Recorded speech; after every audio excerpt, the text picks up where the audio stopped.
কি কথা বলবো আমি, ভুলে যাই ক্যামেরার সামনে আসলে। তবু আমার মনে যা লয় তাই আমি তুলে ধরার চেষ্টা করি। ওই যে দেখেন গাছপালা কত না সুন্দর দাঁড়িয়ে আছে চতুর্দিকে।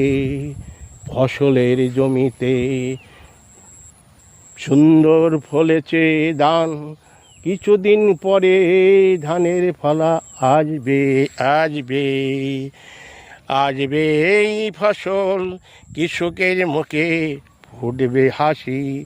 এ ফসল যে ফলবে সুন্দর করে, আমরা উপকৃত হব দেশবাসী। সব কিছু মিলিয়ে সুন্দর ভালো লাগলে আমার ভিডিওটা আপনারা লাইক কমেন্টস দিয়ে সাথে থাকবে।